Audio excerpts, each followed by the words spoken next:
We're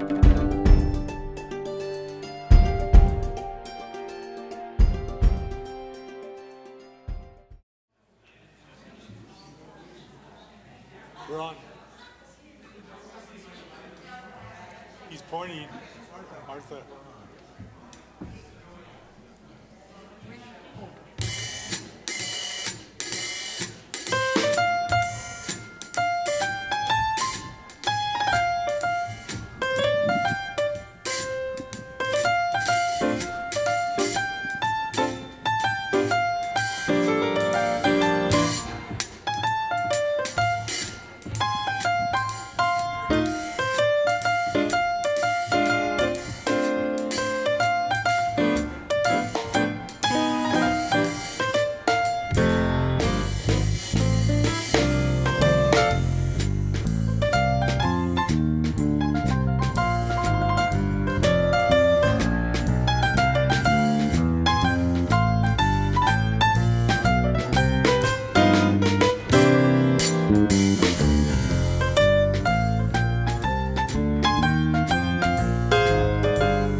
God is my source, God is my power, God gives me everything I need. So I give thanks for all my blessings, God gives me everything I need.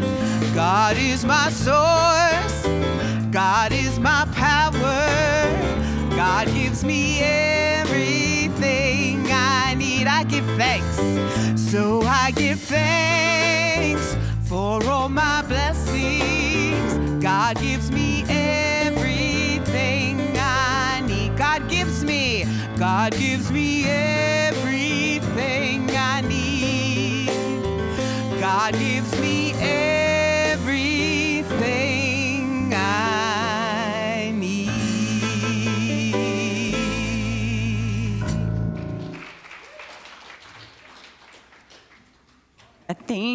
Thank you for giving us everything we need this morning. You're awesome. So nice to have you back. So good morning, everyone. I just realized something this morning. You don't come here to see me, do you? Because I was gone last week and I hear you were still here. But welcome, welcome. I'm so glad to see everyone here. My name is Shireen Hill, and I just want to thank you for carving out that time during your day to be here, to be in the virtual sanctuary, whether that's this morning or later this week that you're watching the recording. It's special to know that we have come together for everything we need. So thank you for being here. And I just have a few announcements I want to make sure and bring up to you. You know, we are very graced with every week getting to hear Martha play the piano for us. And tonight we have an opportunity to hear that again. So if you are inclined to be here, we have an evening of song tonight at 6 p.m. And it will be all accompanied by Martha, but our guest singer is Allie Linthicum. And we also have Sarah Rex as a special guest. And all of the proceeds from this, it is a free or in-kind donation event. All of the proceeds will go towards our fund that is for the matching fund. So consider coming back for some of this energy that you get in the morning and get it tonight. So the other thing I wanted to make sure you were aware of is the Pencil Box Project. How many of you either have children in school or grandchildren that are in school, that are school age? So this really touches everyone, the fact that children need to go back to school and that there are a lot of supplies that the school requires that the children get. And I don't know if anyone knows how much a kindergarten backpack full of all supplies costs. Anybody have any ideas? $90. Somebody's picked this up. $90 for each of your kindergarten students. And then it's $145 for middle school and $240 for high school. That's a lot of money. And that's in addition to all of the clothing and the new shoes and everything else. So this Pencil Box Project actually serves 1,200 homeless children in the Denver area, 1,200 homeless children in the Denver area that are living in disruptive home environments, including in hotel rooms or couch surfing, sleeping on somebody's couch. So if you have it on your heart to help at all with this project, to defer some of that, we have a list out in the gathering space of the items that you can pick up, and you can bring them back and put them in the basket there. We're only running this through next weekend, so if you have an opportunity to do a little shopping and do it with some gratitude for these children that are on their own life journeys, it would be great if you would be a part of that. And then the last thing I would like to talk about is the modern market. So we have the opportunity to go out to brunch on September 11th, all of us, as our fellowship. And for every penny we spend, or every dollar we spend, I better use dollars, because you can't do percentages of pennies. For every dollar that we spend, 30% comes back to the Unity Spiritual Center. So it's an opportunity for some fellowship. It's an opportunity to feel that you're giving back to everything that we're doing here. The only thing I want to make sure that everyone is aware of is that the modern market requires that we have at least 20 people sign up by the 8th of September. There is an online way to sign up and make your reservation because otherwise they won't honor the fact that we're doing this brunch and benefit on that day. So if you're interested in gathering together, it's a great opportunity. And I think that was it for me today. I'm going to invite Trish up, and I'll leave my little notes here for you.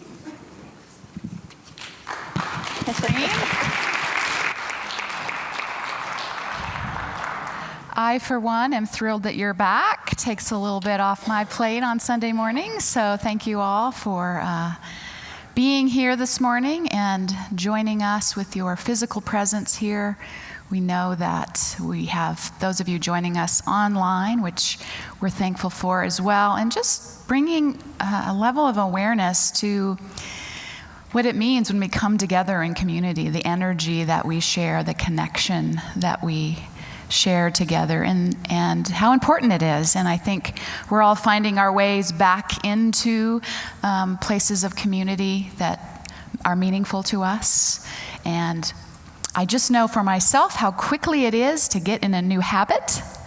And I think it's worthwhile to not just do things because they're a habit. So I trust that your being here is a statement that this is a place that you are also fed and that is worth your time and energy and your financial good. So I appreciate all of you who are here. I welcome those of you who are joining us online, and I especially welcome you to join us in person if you're local. And I do want to just ask you all, if you haven't done so already, to silence your cell phones, and I'll get us started in a time of prayer. Oh gosh, we didn't say welcome back, Laura Berman. Welcome back. Yeah, Laura will. Yes, I'm going to ring the bowl first, and then we'll sing. So I just invite you to, as you're silencing your cell phones or have already done so, just allow yourself to arrive here in this space, taking a deep breath, closing your eyes, and inviting your physical body to relax as you also invite your mind to slow down, open up, settling into that place within where divine love, divine life resides. And so we begin with the sound of the singing bowl tuned to our heart chakra, letting that sound resonate and open us.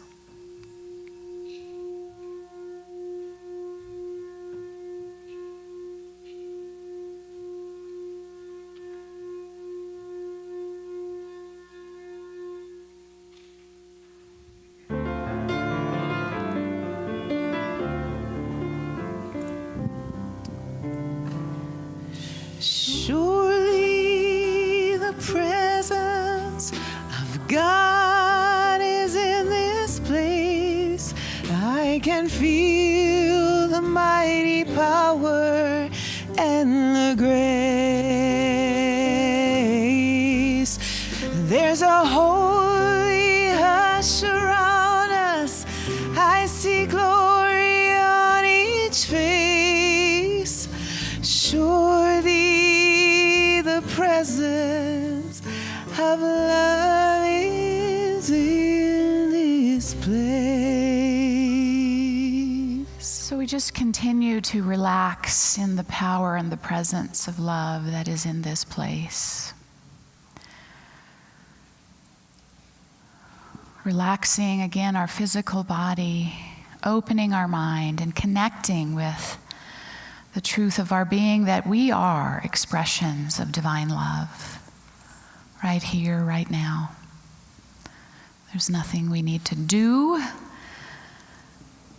It is a state of being that is the foundation of our being. And so we breathe into that, focus our minds in that direction, and connect with the place within us that knows this to be true. That we are expressions of divine life and love, energy. We are the energy of creative spirits right here on earth. And so as we settle into that knowing and that power and that truth for ourselves, we can bring into that awareness anything we might be struggling with, anything we might find challenging, a circumstance, a health condition, a relationship. Whatever it is, we hold in the space of the truth of who and what we are. Letting love and forgiveness, health and wholeness, whatever the quality of the divine that would most meet that need, we let that need come forward as we sort of imbue and hold whatever challenge we may be facing in that truth.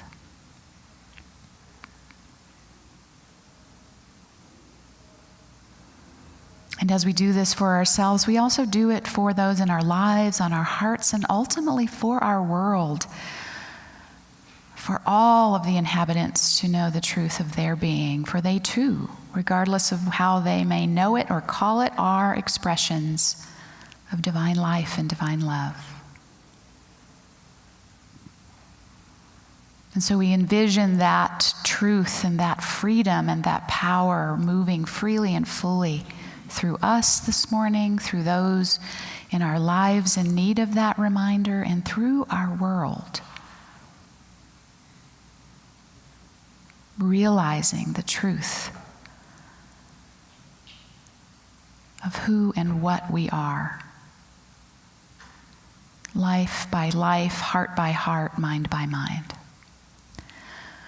And so for the opportunity to know this, to start wherever we are in growing it and realizing it more fully, we are grateful. And so it is. Amen.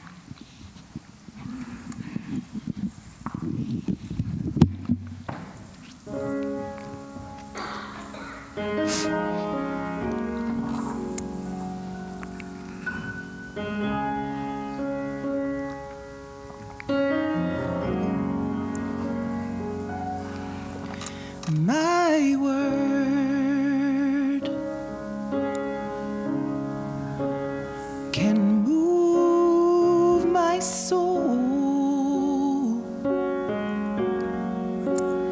where I can't imagine, but it is happening. One turn straight down that road could open up the door to so much more. I've been wasting my dreams on hours I sleep, but this time I believe words are worth saying, dreams are worth claiming. Now hear me when I speak. My fear, it is not real. No, it's not real. It's just another lie, and it cuts me down to size. And I'm here for the very first time. I'm here like I am born again, and the world is opening. I've been wasting my dreams on hours I sleep, but this time I believe that our words are worth saying, yeah. Dreams are worth claiming. Now hear me when I speak.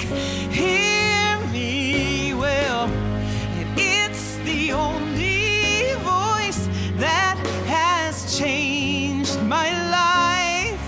It's changed my life. My God, you have. It declares that happiness is my right. It's my right. And my word can move my soul. It moves my soul like I am born again here. world is opening. Oh, I've been wasting my dreams on hours that I sleep, but this time I believe that words are worth saying, dreams are worth claiming. Now, hear me, God, hear me. Ooh, I've been wasting my dreams on hours that I see, but this time I believe that words are worth saying, dreams are worth claiming. Claim it now. Hear me when I speak. Oh, hear me. Hear me. Oh.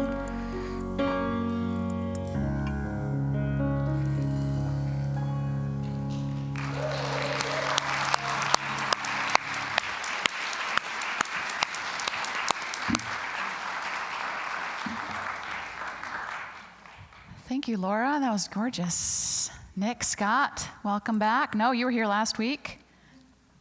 Glad you're here again. Martha, of course, yes. I hope you will take advantage of the concert this evening if you have time to do so. Thank you, Martha, for bringing that here as a fundraiser. Appreciate that. Yes, clap, keep clapping. Wonderful. So the power of our word is sort of where we left off with our series from How to Pray Without Talking to God by Reverend Linda Martello Whitsitt. And we're picking up today, which is really a book about describing and growing our practice of affirmative prayer and how it works and how you can work it. And remember, I will remind you that she, in her statement that the true purpose of why we pray is to know and claim our divine nature. And so that is the premise upon which affirmative prayer is built, that we are knowing the nature of the divine to be our true nature and using the power of our mind, our thoughts, and our feeling, and our words, and then our actions to express that. It's so easy, isn't it? Yes, okay. So we're continuing on today with a favorite unity principle, unity tool, I should say, that of denials and affirmations. And we used to hear and teach about that a lot more. How many of you are familiar with that denials and affirmations idea? Okay. And how many of you feel a little like, the denial thing seems weird? Yeah, it seems, okay. So, yeah, and it's a really important part of having your affirmations, your affirmative prayer and your affirmations be effective. And so I'm spending a good deal of time today really fleshing that out. And it's been valuable for me as well, because I felt the same way. And sometimes it's tempting, just as Reverend Shad told us last week, it's tempting to want to just get to the good stuff, right? And just start affirming the good stuff, and that feels better. But if we're doing that on a sort of a foundation of doubt and limitation and fear and lack, it doesn't work. Anybody have that experience? Yeah, you can affirm all you want, but if it's falling on sort of that asphalt of limitations, and where do those come from? The world at large is filling our... Does anyone have a lack of limiting beliefs?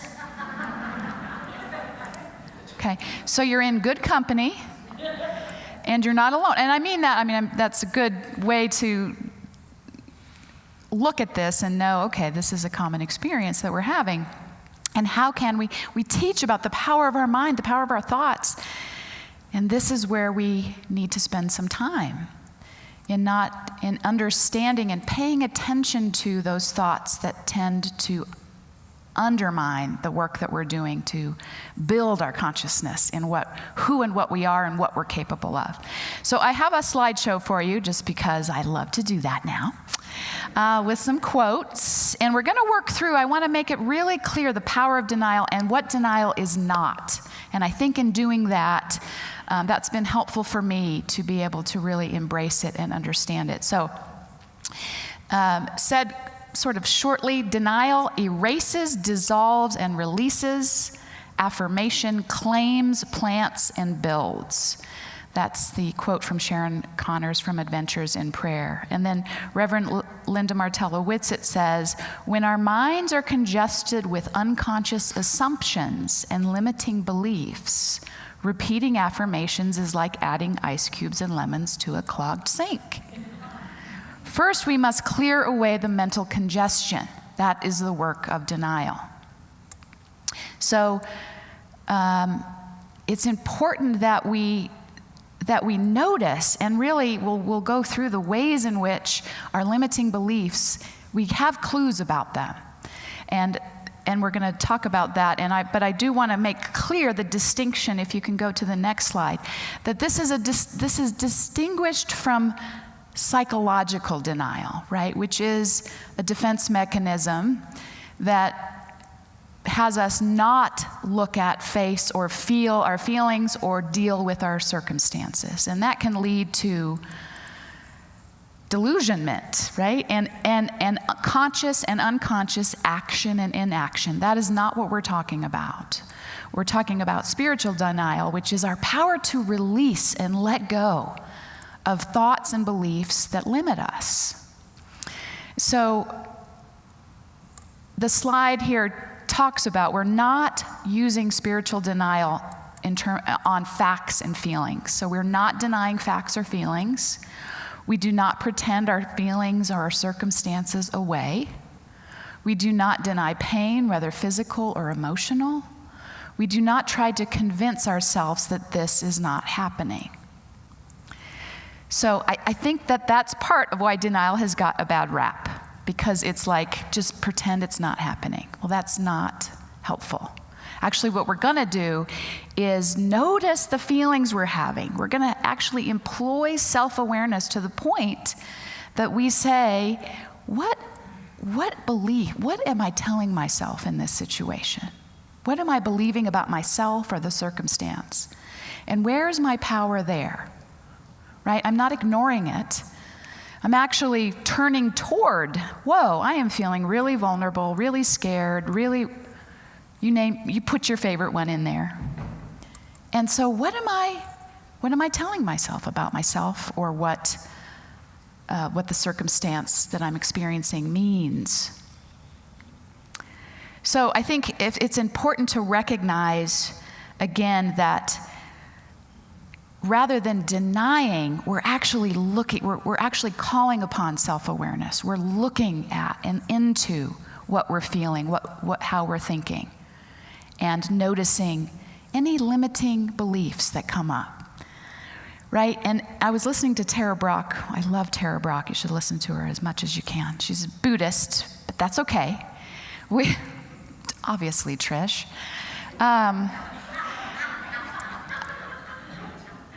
I'm not all with it today. Just let it stand at that, okay? But her teachings are wonderful, and she talks about these limiting beliefs, right? And if we don't get them from our immediate upbringing, which often is an erroneous conclusion we make about how we're treated and what's going on. We make it about us, and our young little systems don't know anything else. And if we steer clear of that, then our schools or our churches or our friends fill in the gaps of how we're limited, what's bad and wrong, or what we're too much of or not enough of. And then we spend our life sort of living through that lens. And then we've got marketing just geared toward what you need to feel better, look better, do better, be better, right? So that is what we're working on. And you might say, I'm going to say a few statements a couple times and that's going to change. It's probably going to take more than a few times, but recognize how often and how frequently these limiting beliefs we've been repeating and holding and believing without even being aware of it. So now we're consciously and purposely using this power of our mind to release the power of limiting beliefs and thoughts and embrace those that are based in truth, spiritual truth of who and what we are.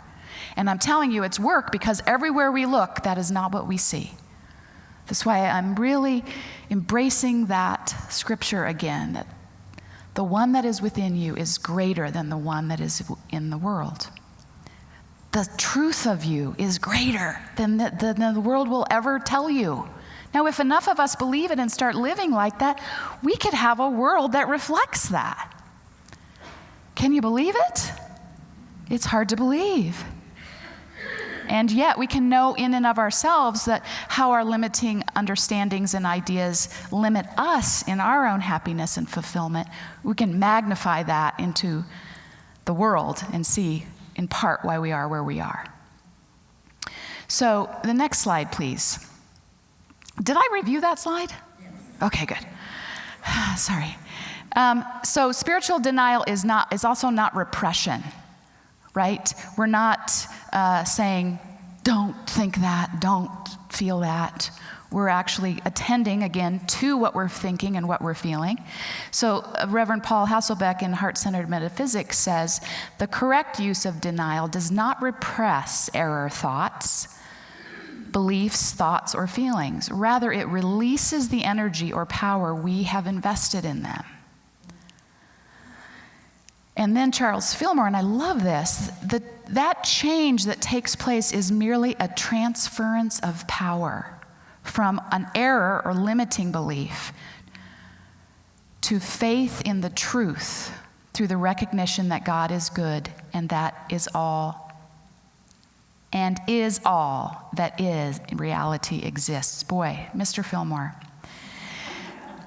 The basic thing is the transference of power. So we are releasing power from the limitation in these statements of denial, and we have some examples of those coming.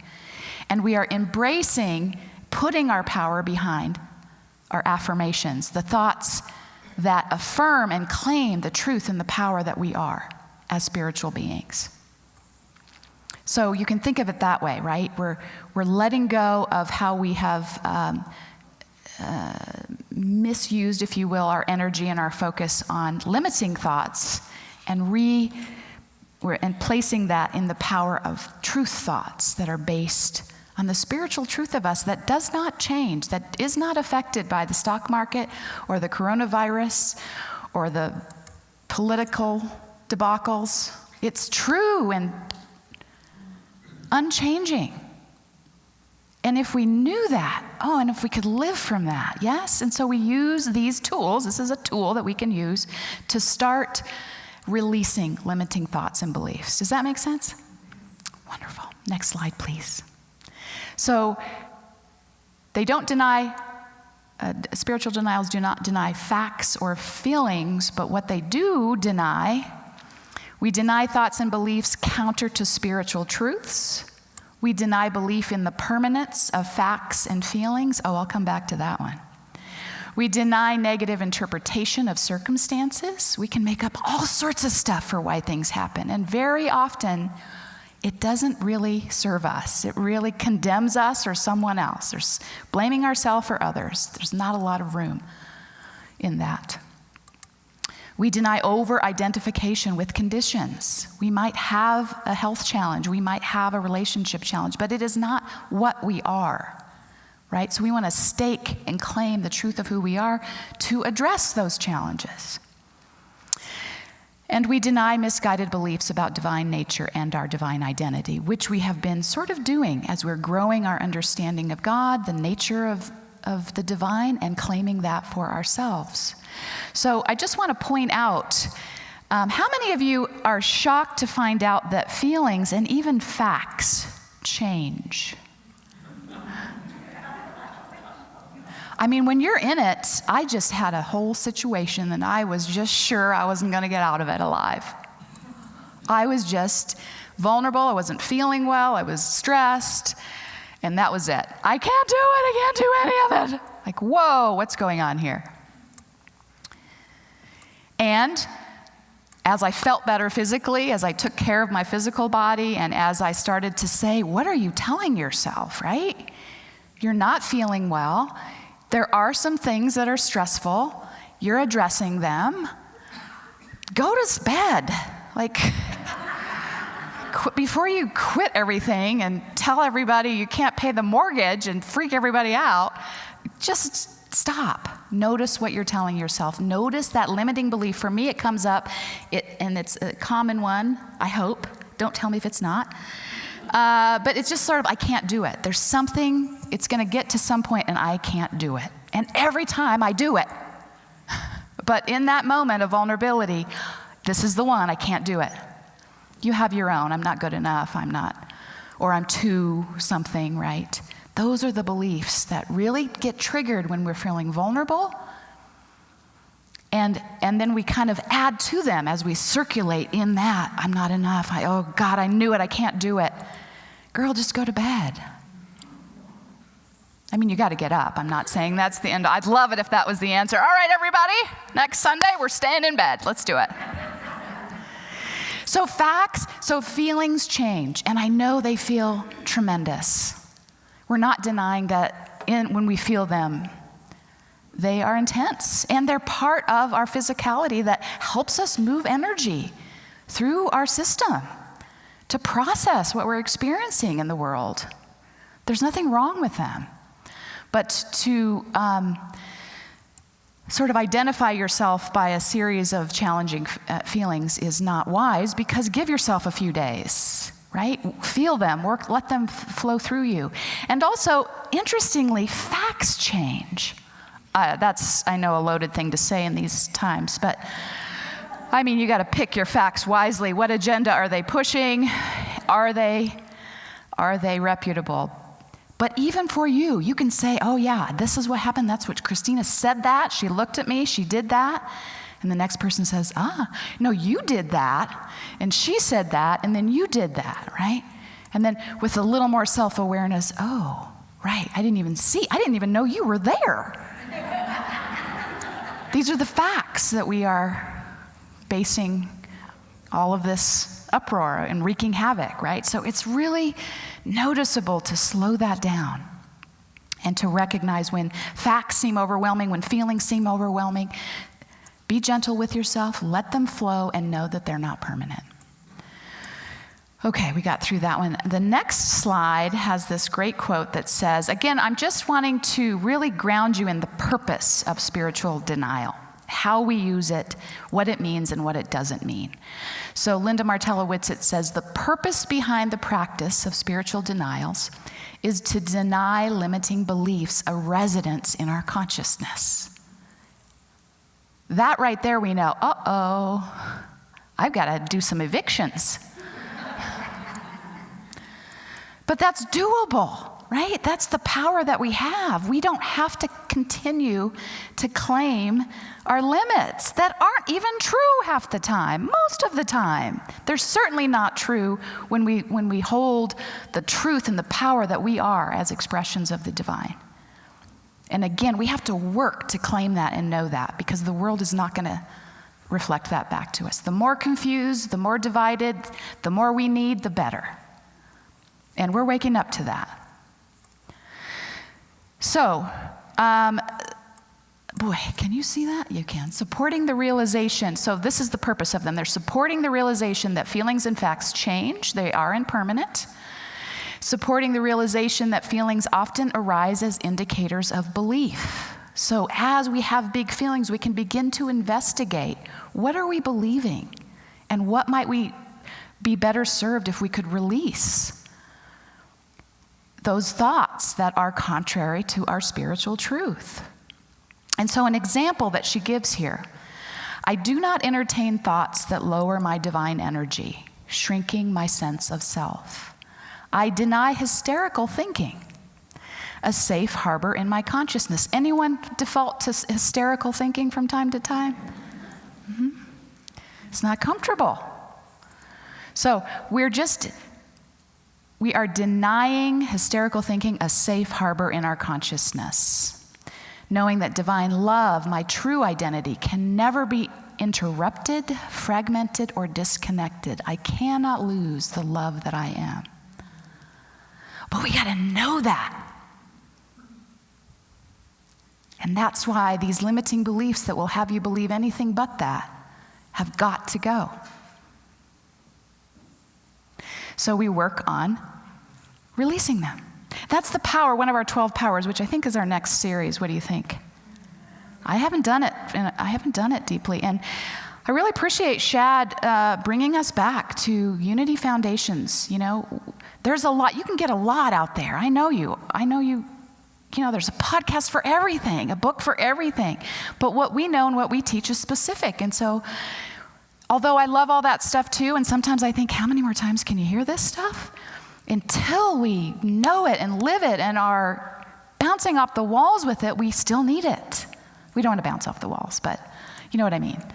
Like, it's a constant reminder of the truth that we are. And so one of our 12 powers is the power of release, renunciation, elimination. We have the power to say no. We don't have to believe every thought.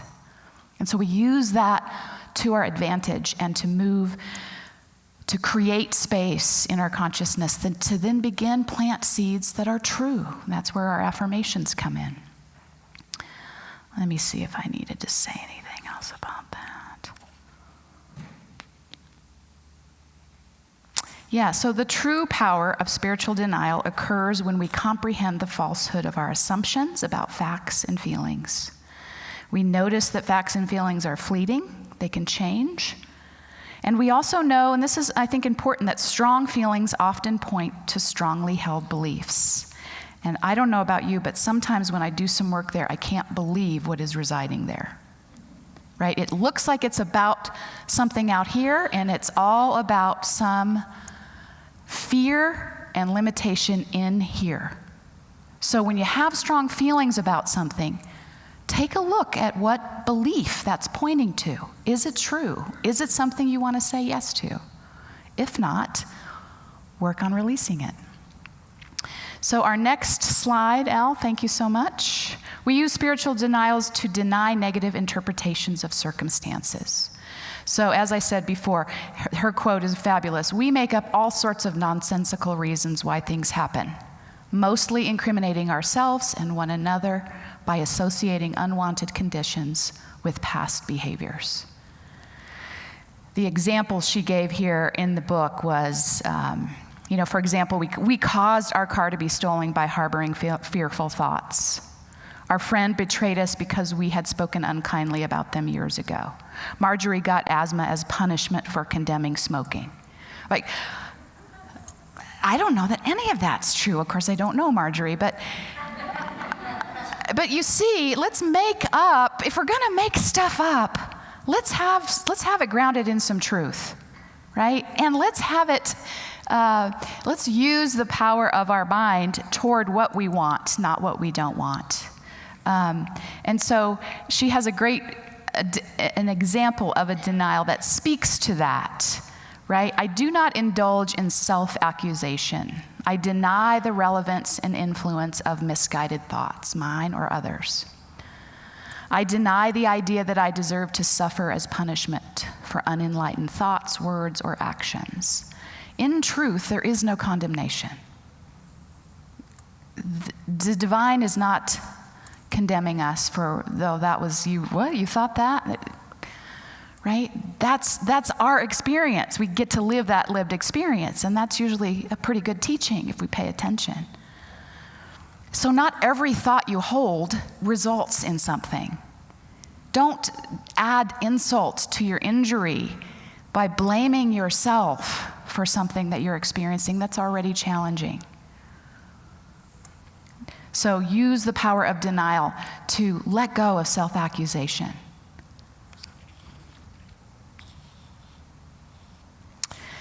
And the next slide, denial. We deny over-identification with conditions. We spoke about this as well.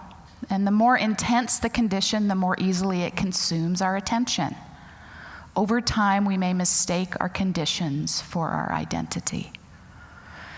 And when we start talking about my cancer or this is all I can expect in my condition, right?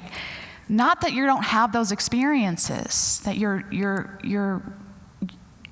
want to use your mind to support your body in restoring health and wholeness, not to claim who you are is cancer, right? Not to claim who you are is any limiting condition that you're experiencing. To stand true in who and what you are as an expression of God. And yes, do what you have to do to address the condition, but don't mistake it as your truth, your identity.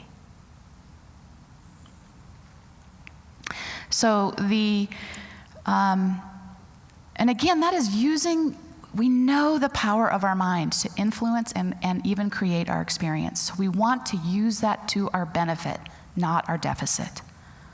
So an example that she uses, the origin of my life is not my body or my circumstances. I am not my conditions. Nothing can take over my divine identity.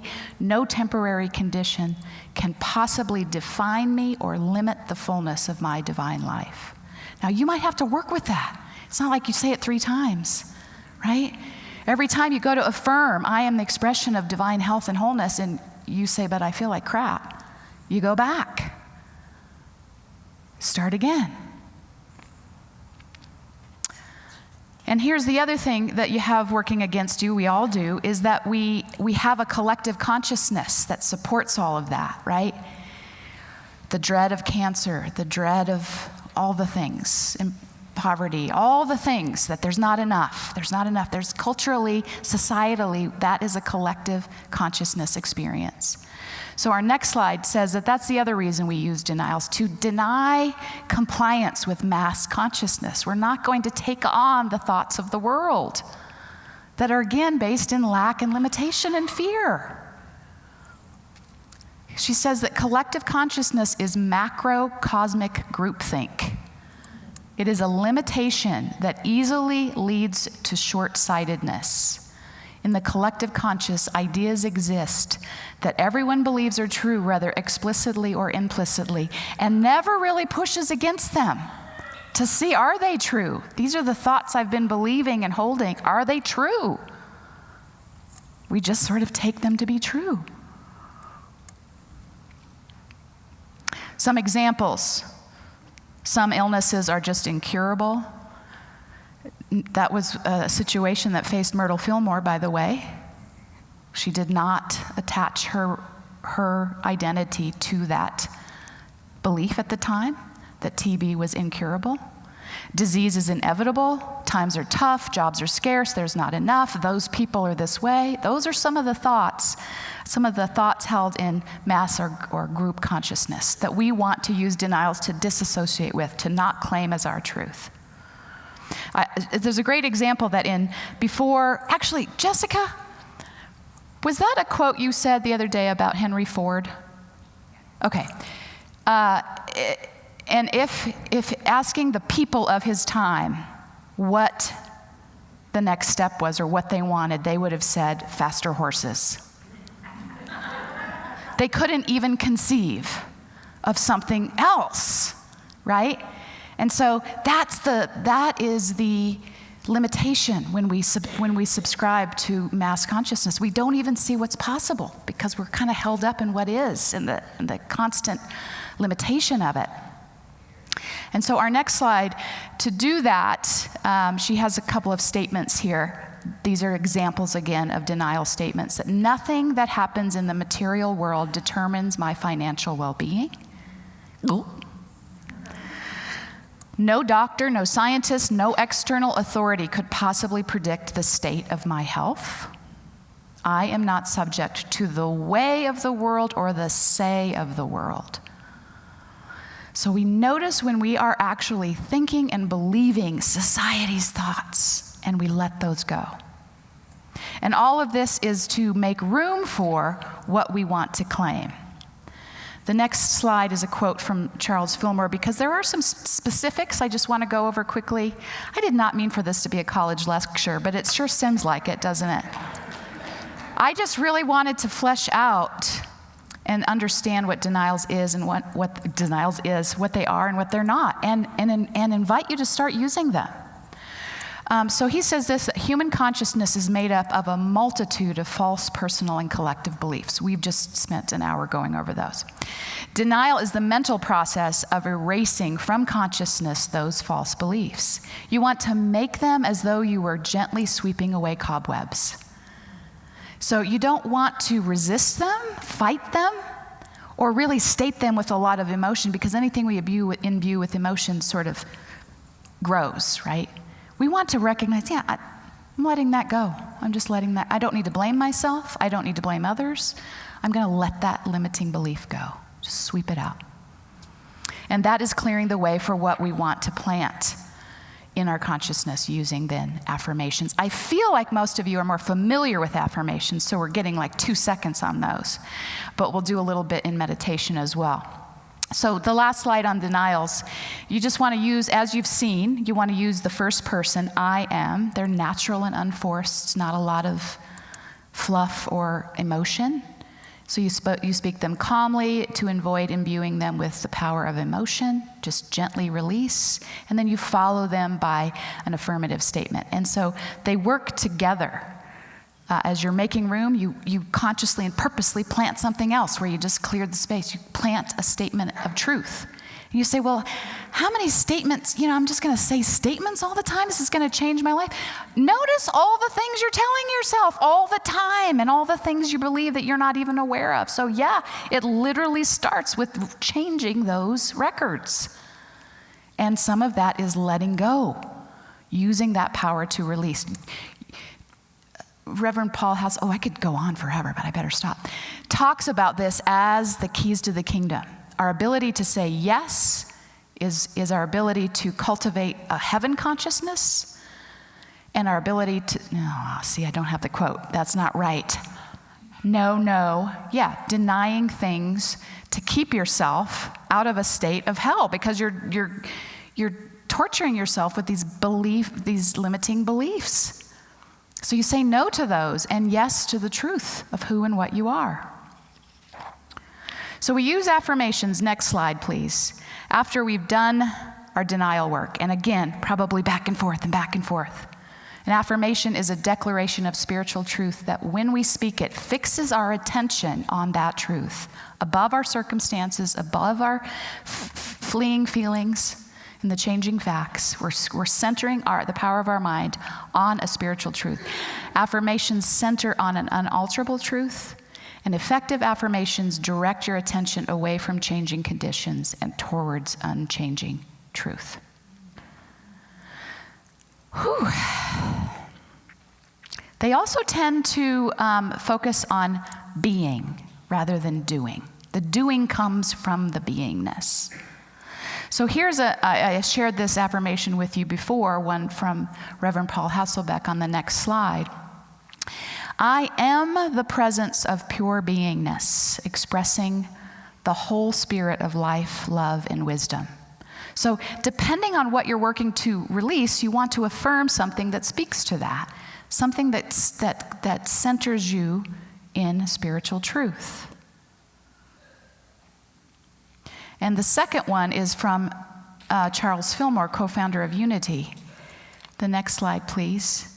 When he was 92, he was famous for this affirmation: I fairly sizzle with zeal and enthusiasm and spring forth with a mighty faith to do the things that ought to be done by me. 92. Now, what do you think he had to deny in order to claim that? Old people can't do anything, you're going to get sick, you're fragile, you can't remember, right? Those were not his beliefs. He was alive and using the power of zeal to express the life that he still very much had. So as you do this work, as you start to notice, I already gave you that example that, I'm healthy, whole, and happy, whatever your affirmation is, but then you hear, I feel like crap. Go back to releasing. Go back to visiting what you need to release. Back and forth, practice, practice, practice, practice. So I have put in your, do I want to say this yet? No, I already said it. In your bulletins, a little affirmation card, a little card. On one side, and I just picked sort of a general one. One side is a denial, the other side is an affirmation. I also have slides for those of you watching online and those of you who didn't get a bulletin. There are extra cards out there if you'd like to take one. So we're going to work with this in our time of meditation. And if this doesn't speak to you, it just gives you an idea, right, of how to form it and what you want to stop making room for in your consciousness, to not house some limiting belief about yourself. That's the ultimate purpose of our denial. And so if that works for you, I just encourage you as we go into this time to repeat those words in your mind quietly and let yourself feel some release. Can you let that go, right? Can you deny whatever it is? If it's not the fearful or hysterical thinking, what are you ready to let go of that you have been harboring that is limiting you? And I think that last line is perfect. It speaks to a lot of situations. If you're having relationship trouble or if you're feeling alone, I cannot lose the love that I am. So ground yourself in that, okay? And then we'll flip over on the other side to work with the affirmation. Again, if it doesn't speak to you, there's the structure. Find the quality of the divine that would support you in whatever challenge you're experiencing or what you're working with, how you want to transform a situation. And identify that as you. That love, that power, that harmony, that peace, whatever that would help meet and support you in your circumstance. Call it forward and know that that is actually the truth of your being. Because you have in your being all the attributes of the divine. Do you need to stand up first so you don't fall asleep? Okay, we're going to do it. I know I'm talking a lot. Here we go. She's going to sing, get us prepared for a time of meditation, and then we will spend some time with these statements. Thank you, Laura.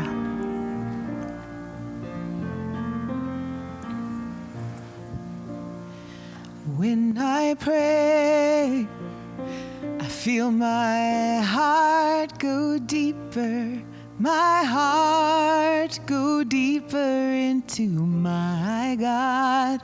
When I pray, I feel my heart go deeper, my heart go deeper into my God. Right here, right where I am, I pray. Right here and right now, right where I am, I pray. Wonderful reminder that wherever we are, the power and the presence of God is. For we are an expression of that power and that presence. And so we relax into this time and space. Again, just taking a breath, letting all that I've said to you sort of go for now, catching perhaps what was most meaningful. As you just take a moment to identify a familiar, perhaps, belief of limitation that you have about yourself, your capacity, your worth. Some belief that somehow enforces that there's something wrong with you.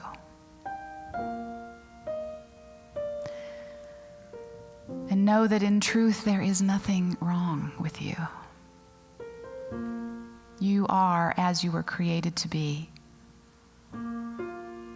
In the life, in the love, in the glory of the divine.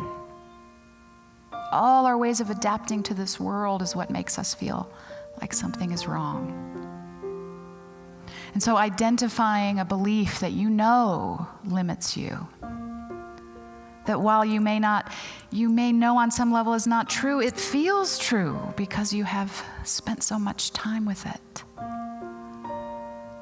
Be willing. Ask yourself, am I willing to release this?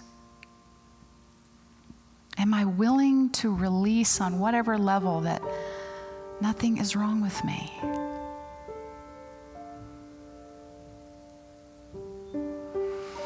And taking a breath.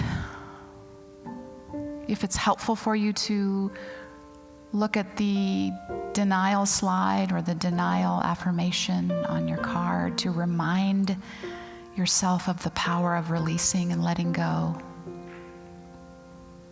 of a way that you can phrase that you are releasing the belief that there is something wrong with you or whatever it is you found. I release it. I no longer carve out a space in my consciousness to hold it. And in so doing, I make room for a fuller truth of who and what I am. And it's okay if as you try to release it or as you try to affirm it, you don't quite believe it. You've been busy believing other things. That's okay. We're consciously making a choice to release what limits us and claim the truth of us.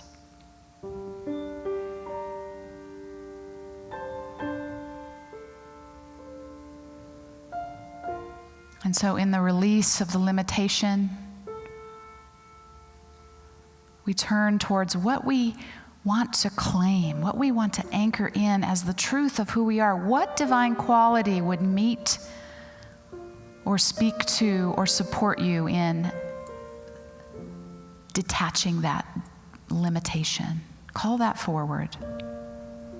Love, wisdom, understanding, faith. You can use the one on your card if it feels right. Calling forward the divine attribute that strengthens you, that guides you, that grounds you. And claim that is the truth of who you are. I am strengthened and guided by the wisdom of divine love. That I am. I don't need anyone to give it to me. I am it.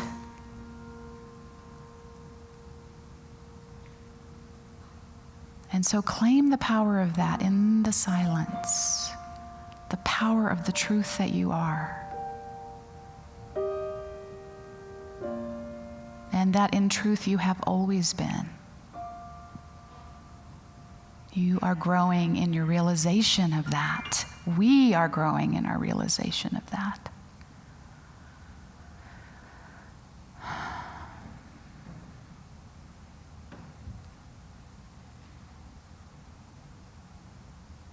And in truth, know that there's no circumstance, there's no fact, and there's no feeling that can constrict that truth, that can contaminate it in any way. It's purely true. It's how we think about it and how we limit ourselves in knowing it that we're working on. And so we take a breath. And whether this was meaningful to you or not, spend more time with it. Spend more time recognizing what you might be saying yes to that is limiting you, defeating you, that no amount of affirmations can dig through. We have to release it and replace it.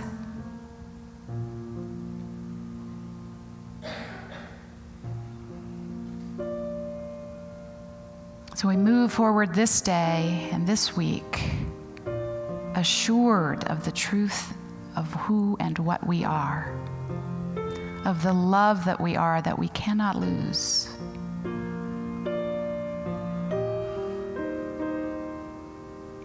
And we notice thoughts that want to come up to argue with that, and we release them gently.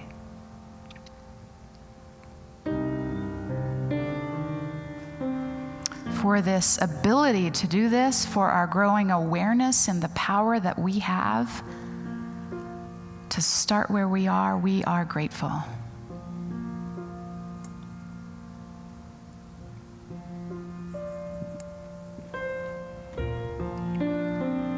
When I pray, I feel my heart go deeper, my heart go deeper into my God. When I pray, I feel my heart go deeper, my heart go deeper into my God.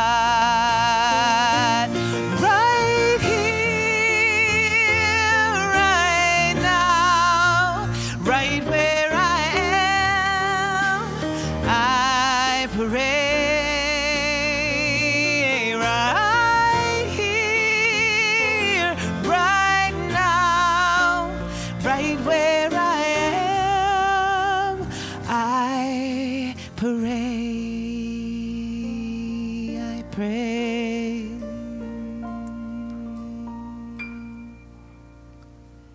So just invite you to bring your presence, your awareness back to this time and space, opening your eyes, rubbing your hands together.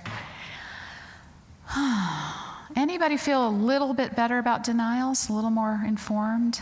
Okay, good.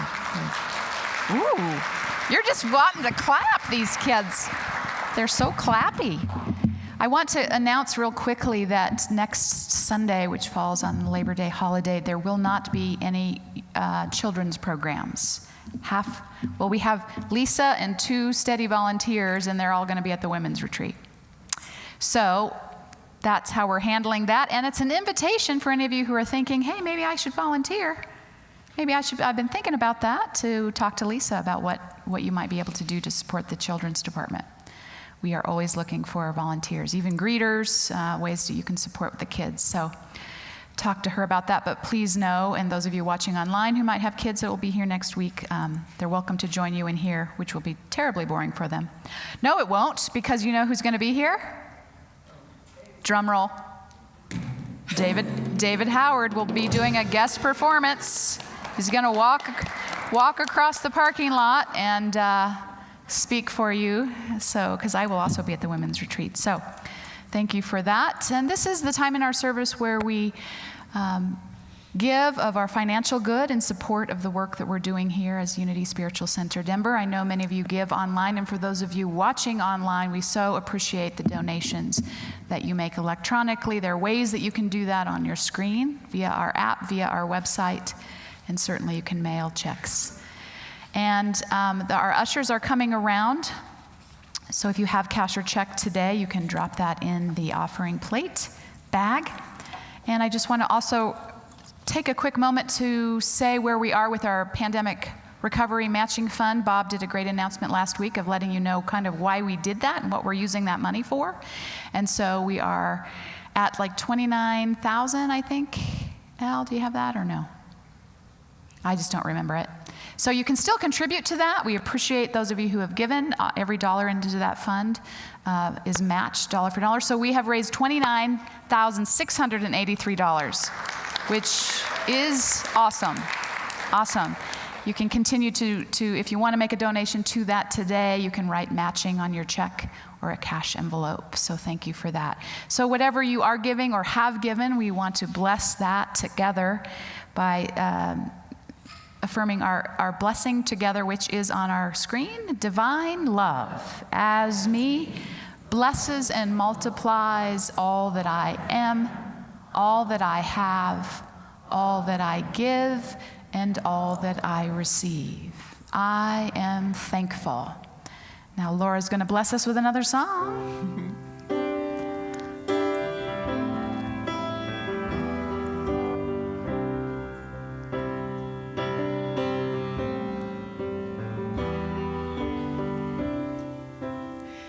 Take away my doubts, they only weigh me down. Hide all my don'ts and won'ts so they can't be found. Bottle up my fear and throw it into the sea. And if by chance one day it floats back to me, I'll just laugh out loud and say here and now, I do to a love that knows no reservation. I do to a will that knows no hesitation. I do to a choice with no expectation. No, no, I used to say don't, but now I do. I do, I do. Yes, I do. Take away this life I thought was safe and sound. Loosen up these ties that only kept me bound. Shred all my limitations and all my beliefs. Let the confetti fall into the streets. This is my parade, yeah, my time to proclaim. I do to love that knows no reservation. I do, I do to will that knows no hesitation. I do to a choice with no expectation. No, I used to say don't, but now I do. I do, yes I do.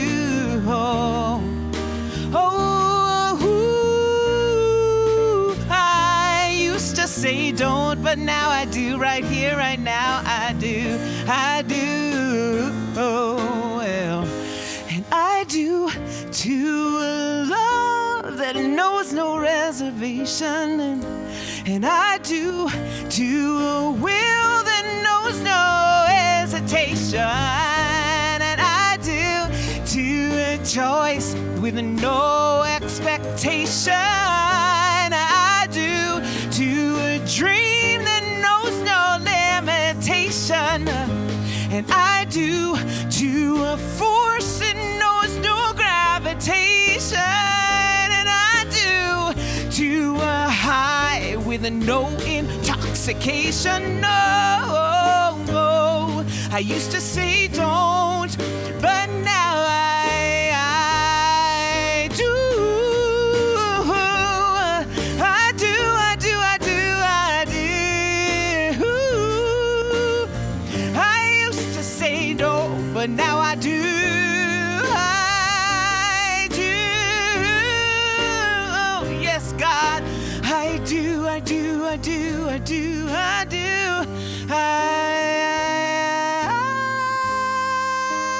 do. Oh, right here and now I do.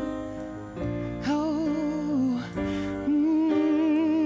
I do. I do.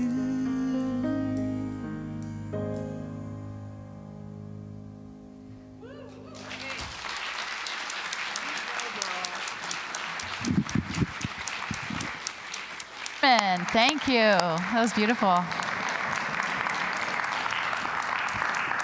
So thank you all for being here. There's coffee and refreshments in the fellowship room. Still trying to salvage the carpet. So please help yourself to some fellowship, to some refreshments in a time of fellowship, that is. So we'll close our service now with a prayer for protection. The light of God surrounds us. I am the light of God. As light, I illumine my world. The love of God enfolds us. I am the love of God. As love, I live empathy, understanding, and compassion. The power of God protects us. I am the power of God. As power, I co-create a world of love, unity, and equality for all. The presence of God watches over us. I am the presence of God. As presence, I stand in truth in every circumstance. Wherever we are, God is. Amen.